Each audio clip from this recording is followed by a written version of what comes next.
Back at the War Memorial in Syracuse, New York, 125-pound match. As the first overtime decided the first overtime decided the last one.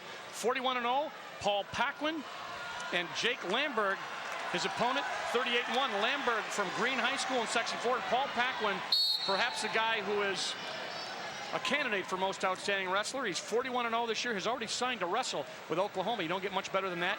He was last year's state champ at 112 pounds, and he's taken to the mat but not given up any points yet as he got Lamberg's foot to prevent a takedown. Let's see if he can get out of this. Paul Paquin. He's in a tough position right now. Yeah. Let go. Wait. Potentially dangerous. Yes. Good call. Fred Brown, the official, right there to say potentially dangerous.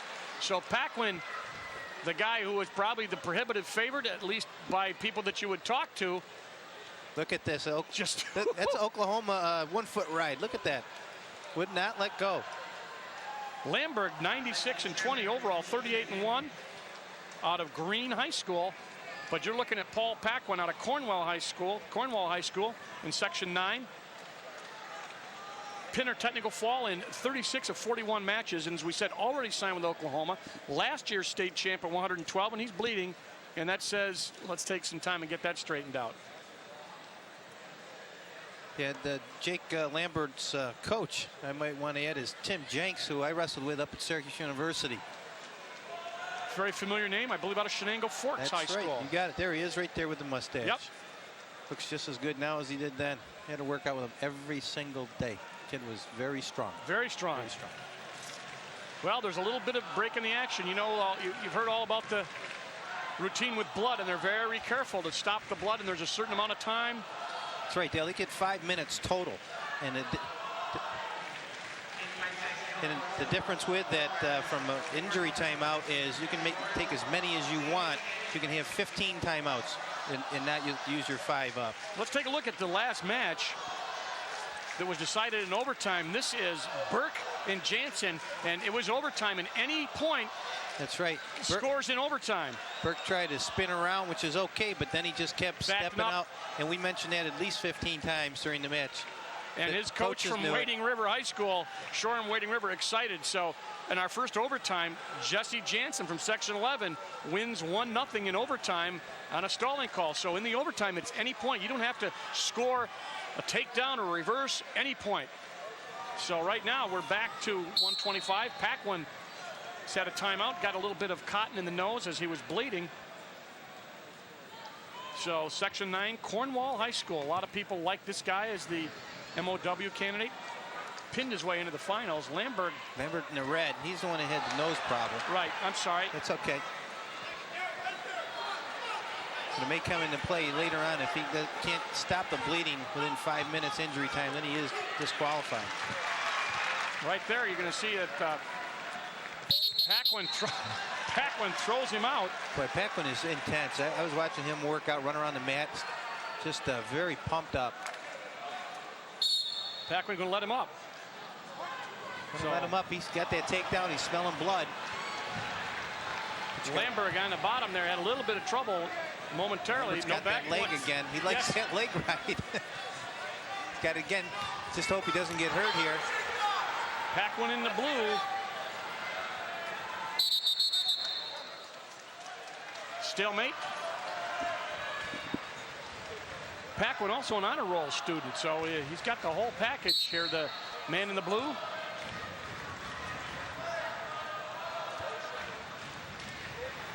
You see, oh, nice. He got in deep. He can't. You know what? He's just not getting his leg out of there, or Lambert's looking for it because he's got it the 3rd time in a row on a takedown. It's a death grip he's got on Paquin's leg. So you got to give Lamberg credit. He has held on, and every time that Paquin's had him in takedown trouble, he's been managed to grab the ankle. He should have 6 points, and he just leaves that leg behind every time. Well, he might try something a little different this time. Let's see. As Lamberg a little bit taller. Yeah. Paquin in deep again. Now he should get the 2 here. He did not leave that leg at home, trailing behind. No. Fred Brown says no. Time expired. Confirmation from the official standing second man says that's right. Yep. You got to look at Lamberg there. He says down. See, here's where he hits that barrel roll. Yep. Comes up nice, but he doesn't come up fast enough. Here comes the towel guy. There are no points, no points. He doesn't get the head up. He's got the leg. You can see right there clearly that Lamberg had the leg in the crotch. Now there's a point. That ties it 2-2. 2-2.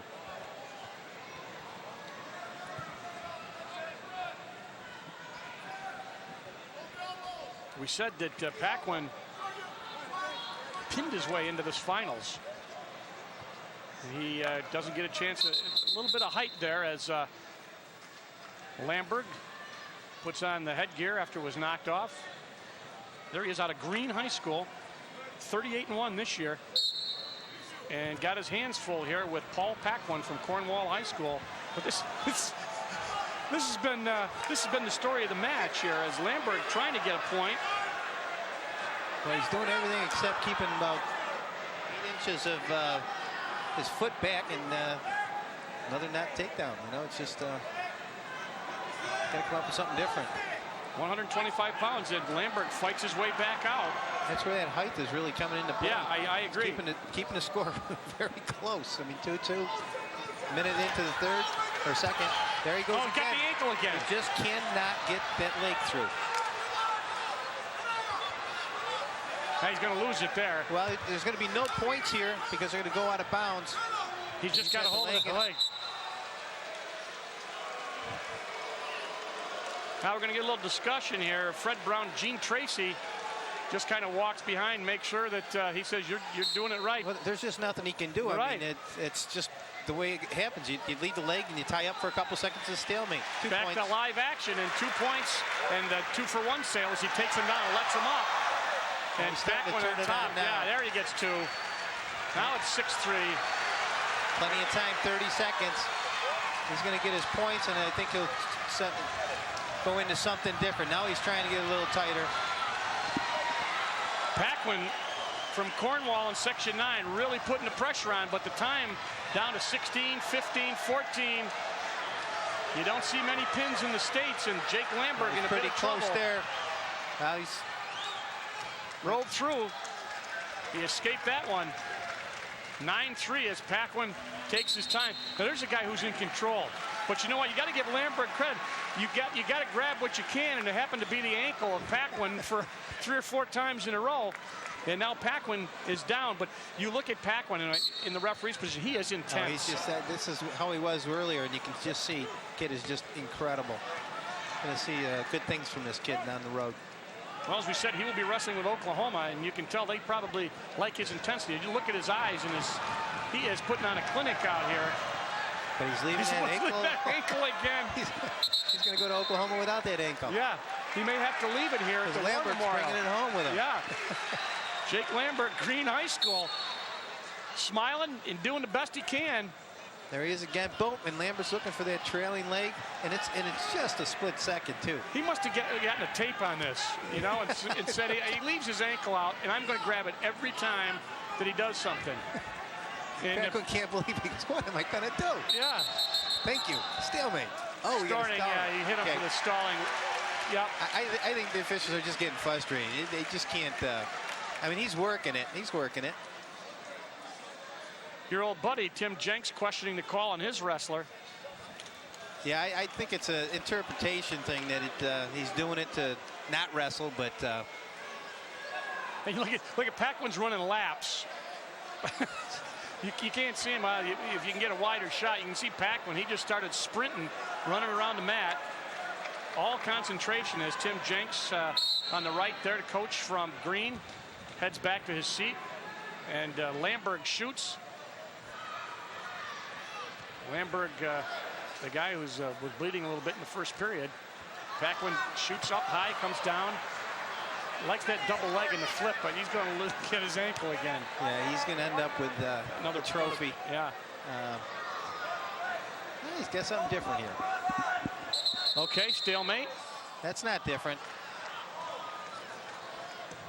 Paquin a little bit frustrated there. He hadn't shown it there. He kind of pounded. Oh, they're going to get an injury time as Lamberg is going to have to go over again. I don't know whether it's the blood. Another nose plug. Yeah. You get a look at Paul Paquin, who has pinned his way into these finals. He's just like a caged lion. Right. He just keeps back and forth, running around. He's obviously in good shape, and he's pinned his way here. See the height differential, same move. Yep. Same move by both guys. Both guys, but he's going to get, he should get 2 here real quick. Yeah, he's got 2. So Paquin makes it 14-4.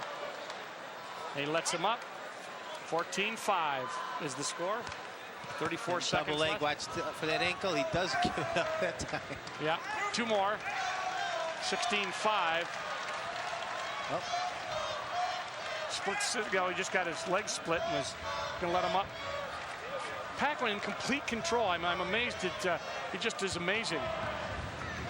Burke did very well to hang with him as long as he did, but you can just see the overall ability taking over here. Paul Paquin out of Cornwall High School in Section 9 is going to be the state champ in 2 seconds. 125 pounds. Paul Paquin puts on a clinic against a very game opponent from Green High School, Jake Lamberg.